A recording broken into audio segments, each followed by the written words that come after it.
ไปเบ็ดนั่นนี่แหละชวนไปตัดอ้อยกับบุไปเฮ็ดหยังกับบุไปมันคอยไปหาดำให้ดำหน้าบัดตีคอยข่าคอยรับมาที่ว่า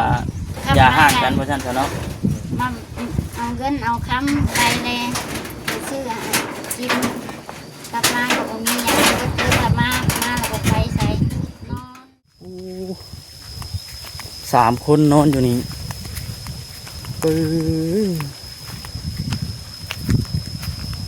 ลึกเถอะ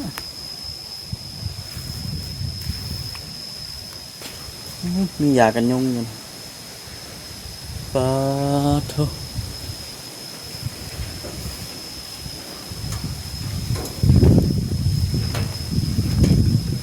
คือโหดแท้พี่น้องเนาะ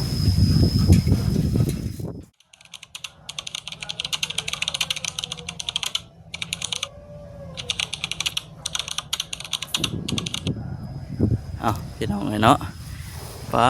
เปิดภาพเปิดคลิปมาคือว่าเด็ดจางพี่น้องเอ้ยคงคอยฝนกับจักมือใดงามใดพี่น้องเอ้ยจังสิตกมื้อนี้เนาะพี่น้องเนาะพี่น้องเนาะมื้อนี้ก็ได้อันเดินทางออกมาข้างนอกเด้อพี่น้องเด้อเนาะดนตึที่ว่าทางบ่คำบ่ได้อันออกมาว่าท่านซะวันนี้ได้มีโอกาสพี่น้องเนาะเนื่องจากว่าน้ำในนากับบ่มีแน่ขึ้นว่ามีน้ำอยู่ให้อยู่นากับสิได้ยันดำให้ดำนาปกติคือเก่าพี่น้องเนาะแต่ว่ามื้อนี้ว่าง่ายๆกับซ้ำถ่ายมื้อวานนี้แต่ว่าก็คือว่าอะไรรอฟังเบิ่งฟ้าฝนก่อนพี่น้องเนาะขณะฟ้าฝนตกฟ้าฝนเป็นใจให้ก็สิได้ดำกลับไปดำอีกคือเก่าพี่น้องเลยพอดีว่ามื้อนี้นะได้เดินทางมาจากบ้านยังก็เพราะว่ามีครอบครัวหนึ่งนะพี่น้องเนาะว่าลูกเพิ่นหลายคนว่าซั่นเข้าไปเบิ่งในคลิปของบ่เวียงพี่น้องเนาะในช่องบ่เวียงเพิ่นเนี่ยก็สิเห็นอยู่ลูกเพิ่นน้อยๆดอกนอนนำกัน4 คนบ่เดี๋ยวถ่ายคลิปเดี๋ยวบ่คำสิพาสิไปเบิ่งบอนที่ว่าเพิ่นนอนแต่ว่าตอนนี้นะโบยูเพิ่นไปรับจ้างดำให้ดำนาว่าซั่นอยู่แต่พ่อกับแม่เพิ่นนะพี่น้องเนาะเอาก่อนอื่นก็มีแต่ว่าทักทายสบายดีเด้อพี่น้องเด้อเนาะทักทายสบายดี FC กันเบิดสู่คนเนาะพบเจอกันดีคือเก่าเป็นจังไดครอบครัวของเพิ่นเดี๋ยวบ่คำสิเข้าไปโอลมถามไทยเบิ่งก็บ่ได้มีหยังดอกพี่น้องเนาะมานำกันกับบ่เวียงแน่บ่จิตแน่บ่วดแน่เดี๋ยวสิเข้าไปพร้อมกันกับบอสนั่นแหละพี่น้องเนาะจังใดก็อย่าพลาดลืมกันเด้อพี่น้องเด้อติดตามเบิ่งรับชมน้ำกันเป็นยังไงเรื่องราวของเพื่อนเนาะป่ะบ่คำกะจิเข้าไปเลยปอดมีแต่หมากหญ้าแท้นี่เต็มเบิดละส่งบ่คำแดดได้พี่น้องเนาะเพื่อนเพิ่นเซชมพูเป็นยังไงอยู่นอกพี่น้องเนาะอยู่นอกบ้านแต่ว่าอยู่แคมป์ป่า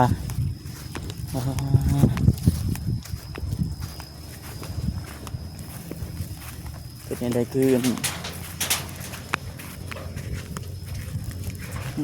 จุดปวดทิมเนาะเจอสบายดีเด้อเฮ้ยอยู่ร่วมกันซ้ำนี่บ่เนี่ย3 คนมื้อนี่ทั้งเบิดจักคนก็5 คนลูก5 คนผู้ชายเพิ่นเฉพาะลูกนะ5 คนลูกชาย5 คนพี่น้องผู้ชายเบิดแต่ว่าเพิ่นไปไปรับจ้างก็ดำนาไกลบ่เพิ่นไปไกลเด้อประมาณลักกว่าคือพากันอาศัยอยู่แบบซี่บ่ใช่อยู่ที่นี่ถูกคนนี่แหละแบบนี้อยู่ของเช่าเอาลักๆบนเจ้าของได้สิบ่มีนะอยู่ใส่อยู่นำเพิ่นบ่มีสบายดีเด้อมาบดสบายดีเลยสบายเป็นอะไรคือว่าในนั้นบ้านบ่มีเฮือนชานเป็นรักเป็นแรงเลย อาศัยดินลุง ลุงผัวของเรื่อย ได้บ่ จักคอยบ่น่าเอาของตู้คิดเลยเนาะ เด้อขออนุญาตเด้อไม้ขอสิป้าไว้นี่เด้อเอาก่อนอื่นขออนุญาตถามชื่อก่อนเด้อชื่อจังไดนี่ผู้เมียนี่ ชื่อเงินในงานชื่อแต่เป็นชื่อเงิน อย่าเคาะยิเลยแงน แม่น เจ้าได้ซะ ชื่องอนกับชื่องอน แม่นงอน แม่น แงนกับงอน แล้ว ไอ้แงนกับเอ้ยงอนอ่า โค้งกันเด้อเนาะ เอาขอถามการใช้ชีวิตเด้อแบบว่าต้นปลายสาเหตุเป็นได้มาอย่างได้มาอยู่นี่ ว่ามันดินดอนปัญญากับพ่อกับแม่เป็นขายว่าเป็นเชียร์เป็นยังไงขายไปเฮ็ดบุญเฮ็ดหยังน้ำเพิ่นบ่มีบ่มาอาศัยอยู่น้ำดินลุงบัด ขายเฮ็ดบุญเฮ็ดทาน โดยแม่น จนบ่มีอันบนอยู่บนเช้าว่าซั่นซะ โดย แต่โดนเราบอกมาอยู่นี่ โดนเลยปีปลายแล้วมันอยู่ โอ้โอ้ยอย่าเคาะกี้ เขาไปทางจะเขา ปีปลายแล้ว เลย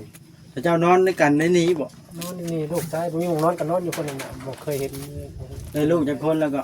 5 คนนึง 5 คน แม่นเบิดห่างกันบ่ 5 คน ไปใช้เดี๋ยวนี้นะ ไปรับจ้างดำนา3 คนนึงคนนึงไปลิ้นลิ้นคนนึง มี7คน7ชีวิตเนาะ เจ็ดอยู่นี่เนาะ รวมเบิดคน ลาแต่ก่อนสิมาอยู่นี่ถ้าเจ้าพากันอยู่ไส ที่เพิ่นเอาครัวคนทำเป็นเพิ่นคนนั้นเลิกกันนะคน โอ้แสดงว่าแม่ห้างลูก5 คนนี่ลูกเมียบ่ เมียแม่น ลูกเจ้าได้จักคนละ ลูกเคยสองคนอยู่พุ่นอยู่ยังบ่ได้กับพวกนี้นะ ยังบ่ทันได้ลูกเมียเบิดหายเนาะ เลย เออเพิ่นเลิกกับผัวอยู่บ้านต้นพึ่งแต่ก่อนไปอยู่น้ำผัวบ่เอ่ยงอน เงิน ไปอยู่ แง่แงน ไปแงนนายงอน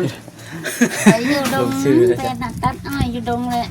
ออกมา ไปอยู่ดงพุทธ ดงอื่นทางนี้ โอ้ ตัดอ้อยเพิ่นคนน่ะออกมา เออ ออกมาแล้วเพิ่นบ่ตัดอ้อยน้ำเพิ่นบ่เฮ็ดเวียกน้ำเพิ่นบ่เฮ็ด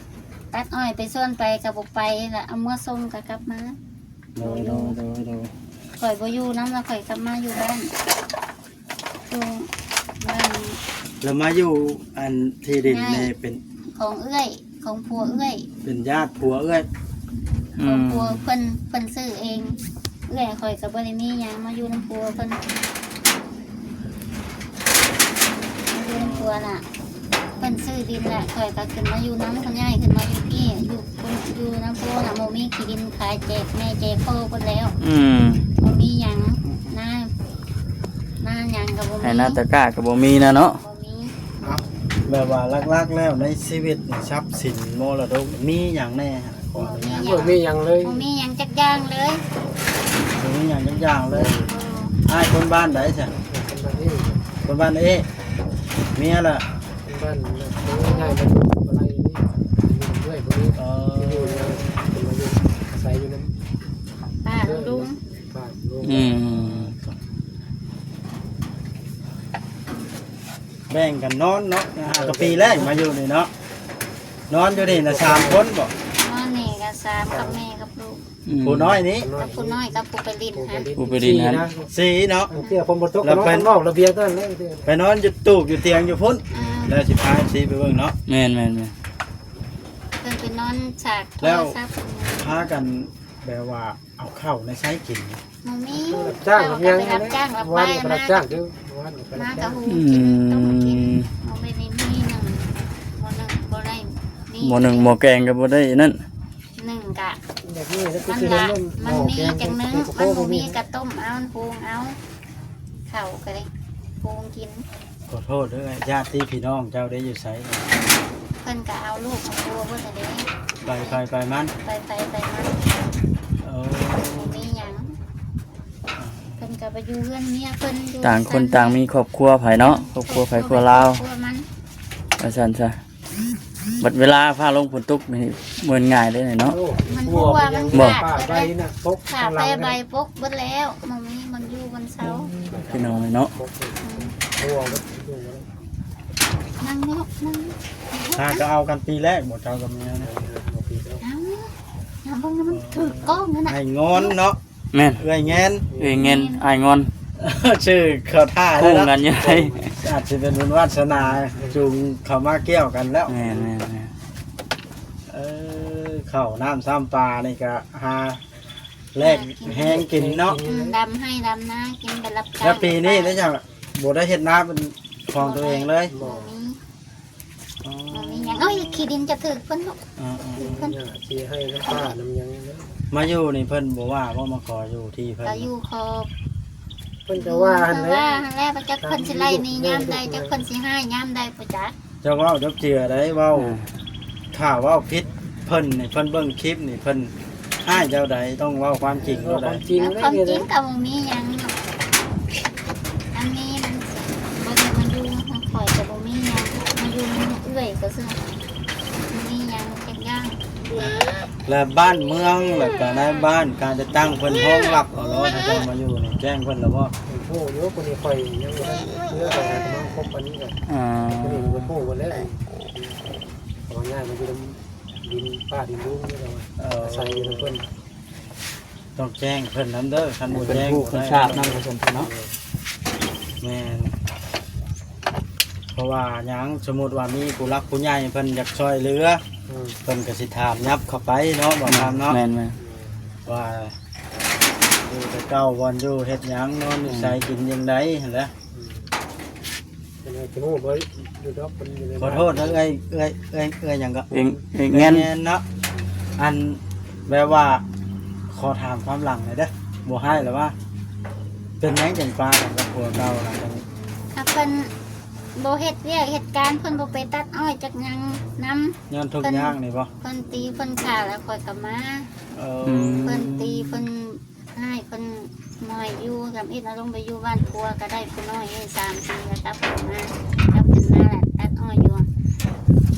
อยู่ดงอยู่ยางแหละ บ่ง่ายซะมันบ่ดีให้ละเนาะ มันบ่ดีมันบ่มีจังอะไรส่วนไปตัดอ้อยจักหยังกับเพิ่นบ่ไปมีแต่นอนนั่งกินแหละค่อยกับเอาปัวมาสิเอาปัวมานอนกินนั่งกินบ่สิบ่เฮ็ดเวียกซอยกันบ่ เป็นอ้ายขี้ข้านในกำลังดังตอนนี้นี่แหละเนาะเจ้าเบิ่งอยู่ว่า อืมบ่เห็นคลิป การเฮ็ด นะ แบบนั้นล่ะยอม บ่ เด้อ ยั เนาะ นแต่เราอันขี้ข้านพวกกระเทินน่ะ อืม เออ เหตุการณ์กับบ่เฮ็ด บ่ ซ ข้า อน ย จริงจังดิบ่ข้านอีหลี ต้องข้านจริงจังว่าจังได๋ ข้านจริงจังอยู่ไดเฮ็ดข้านพวกกระเทินมันบ่ได้เนาะเนาะ มันบ่ได้ คันยังลูกนึ่งข้าวอยู่แล้วบ่ได้ บ่ เนาะ ได้บ่ได้แต่นั้นต้องขี้ข้านเลย นั่งกินน่ะบ่เฮ็ดหยังอ่ะไปเบ็ดนั่น เออ นี่แหละชวนไปตัดอ้อยก็บ่ไปเฮ็ดหยังก็บ่ไป เอ มันค่อยไปหา ก็เลยเลิก ดำให้ดำหน้าบัดตีค่อยฆ่า อื ค่อย มนี่คือสาเหตุที่ว่าอย่าห่างกันเพราะฉะนั้นเนาะ มาเอาเงินเอาคำไปแลไปซื้ออาหารกินกลับมาก็บ่มีหยังก็คือกลับมาแล้วก็ไปใส่นอนอยู่นั่งอยู่ค่อยหลับปากค่อยก็เอามือส่งไว้นำแม่ เด้อค่อยสิแนะนำเด้อการที่เฮาคลิปต้องเว้าความจริงเท่านั้นห้าม จริง มันตัวได้ค่อยได้เพราะว่า ไปตัวเรื่องนี้มันหูบ่ได้อยู่ใส่ เว้าออกไปนี่มัน ออกบ่ได้ เป็นทั่วโล ทั่ว ก โลกบ่ได้เรื่องจริงเลย ทุกข์ก็ว่าทุกข์บ่ทุกข์มีแบบใดก็เล่าให้เพิ่น เอา ฟัง มีรถ ว่าความจริงไหมว่าความเท็จว่าซั่นซะเนาะ ย่างไปแล้วเพื่อสิฮอดย่างเอา นี่ไปตัวไปทำในบ้านอย่างนี้ก็จะหูเห็นไม่ได้แถวนี้ก็ได้ก็ว่านะ และเก้าเนี่ยพระเจ้าเนี่ยบ่ได้ค่อยอยู่ ตาม เนาะ มันกล้องขึ้นแล้ว โอ้นี่ล่ะพี่น้องเอ้ยสิขออธิบายหน่อยนิดนึงก็คือแต่เก้านี่ถ้าเพิ่นละไปดำนาไปหาเฮ็ดเวียกมานี่แล้วก็คือทางทีมงานเฮานี่ล่ะเนาะแนะนำให้ลุงแก้วบอกให้เพิ่นอยู่เพื่ออยากมาถามสัมภาษณ์ แม่น ให้ FC เบิ่งว่าครอบครัวนี่สมควรบ่ที่ว่าอยู่ในเกณฑ์ถึงความทุกข์ยากเนาะเนาะครับ แม่น แล้วเฮามาเบิ่งเห็นก็สมควรอยู่ได้ล่ะถ้าเป็นความจริงตามที่เราเว้าเนาะค่อยก็ยังสิสืบเบิ่งเพิ่มเติมอยู่ตามบ้านตามเมืองว่าแม่นแท้บ่เนาะเพราะว่าฟังจากปากซื่อๆก็แม่นอยู่เฮาก็ต้องสืบรายละเอียดเนาะว่ามันเนาะ แม่น อ่า หลายคนปานนั้นพากันกินข้าวกินน้ำเหมือนยังจะตื่นมาค่ำนะ ไม่หาไม่มาแกงกินมันมีงานไม่มาแกงกินในดอกมันมีเข่าเด้มันมียันเข่าได้ถ้วยนึงก็หูต้มกินหูกิน มันก็อันกุ้มกันอยู่บ่ กับเรียกกับปุ๊บเรียกกับ มีบ่บางมืออดพากันอดพาลูกอด เราบางมื้อกับบ่มีบางมื้อกับอด โอ้ขันถึงกับอันอดข้าวคนใดพี่น้องเนาะ เข่าไปหาพวกไม้มาต้มกินเอวบ่มีเลยบ่มีบ่ปิดกับบ่มีหยังบัด เป็นงานนี่แหละหาดำนานพอมีอยู่เนี่ยจ้างมีมองรับจ้างนี่ว่า รับจ้างรับใบ เป็นว่าช่วงแรงตกช่วงแรงนี่แม่นหัว ยากเลย จกลวกช่วงแรงบัดบ่มีหยังงานกับบ่มี เรียกว่าลำบากเนาะ ลำบากชุดๆอยู่พี่น้องนี่เนาะ เรียกว่ายามว่างๆก็เห็นกระป๋องเบียร์เต็มอยู่แถวตู้ ต้อง ใคร เจ จะ อ มา ได้ ได้ ใช้ ใช้ รถของรถ เขา แค่ วัน นั้นเลย นอนเขาเก็บมาแต่กลางบ้านคือไปไล่ขาย โอ้กระป๋องเล็กน้อยไปหาเก็บ ตรงนี้ผมยังเก็บไว้ วัน ขาย สี ไปยัง ช่องเบิ่งในก็เด้อขออนุญาตช่องเบิ่งเด้อเด้อเด้อ ก้อนมากันเยอะใส่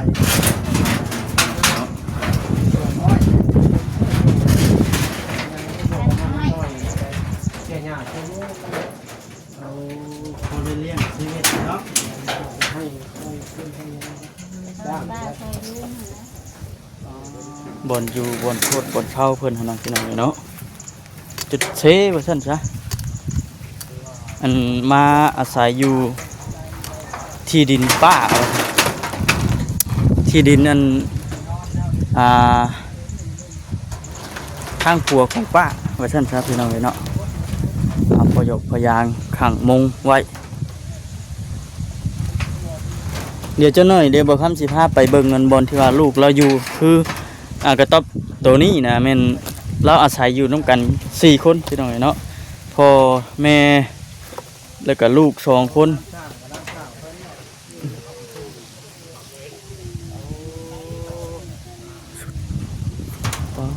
คือว่าชุดๆทำนี่แหละพี่น้องเนาะยังมีน้ำสาบผมบ่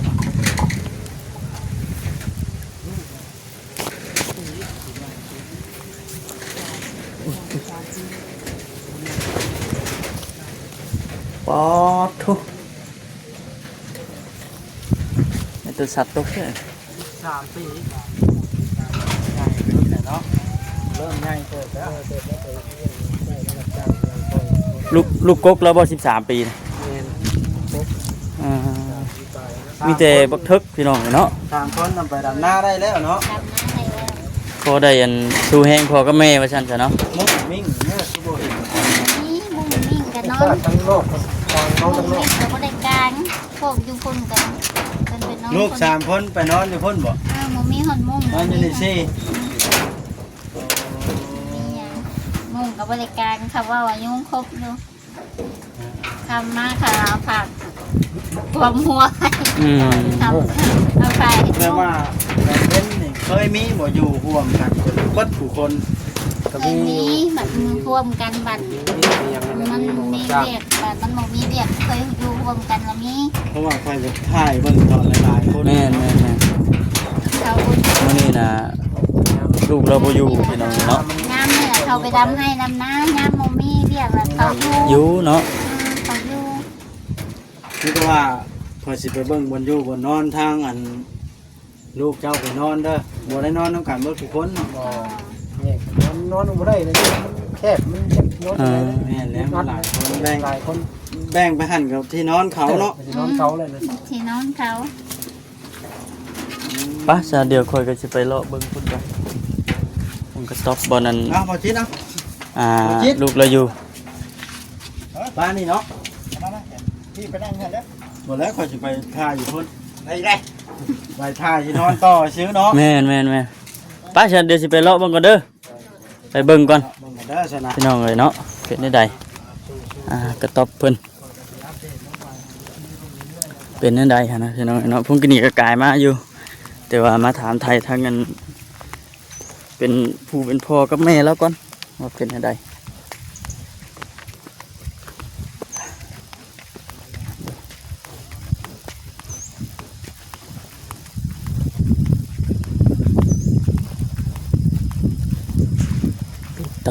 4-5 คนพี่น้องเนาะ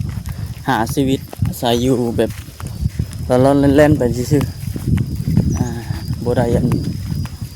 เสมอต้นเสมอปลายนะการอยู่การกินกันนะเกิดขาดเกิดเคินแน่ต้องลิ้นล้นว่าซั่นเห็นในคลิปบ่เวียงเพิ่นก็ถือว่าโอ้คือผลึกแท้นะพี่น้องเนาะ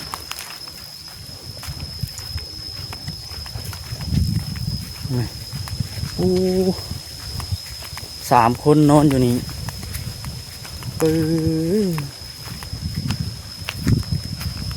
ลึกแท้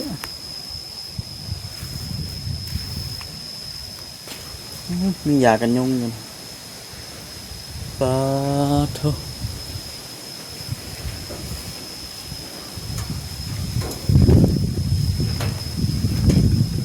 คือโหดแท้พี่น้องเนาะปลาลงตกนี่เปียกไปเลย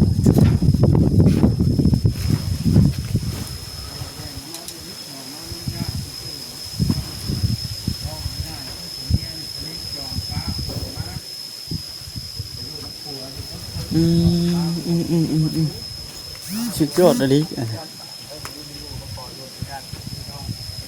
ไหนบ่บ่เด้ เฮ้ยเนาะ นอนอยู่เขานอนอยู่นี่นะ3ลูกเรานะมันมุ่งมีหยัง เห็นแล้วก็ถือว่าอึ้งพี่น้องเราบ่คำกันปั๊บซะฮะเขาสิจบคลิปเลยได้ไปอัพคลิปแล้วจะสิถ่ายนะครับอีก เอาอยู่นี่มีสัญญาณนี่เหรอ แม่นบ่ อัพนี่แล้วไปเดี๋ยวพี่น้องไอ้เนาะคลิปนี้ก็จบก่อนบ่คำก็ได้พบพ่อกันคลิปหน้าคลิปในเด้อพี่น้องเด้อเนาะอย่างใดก็ฝากติดตามเบิ่งนำกันครอบครัวนี่สิเป็นอะไรแน่ไปสบายดี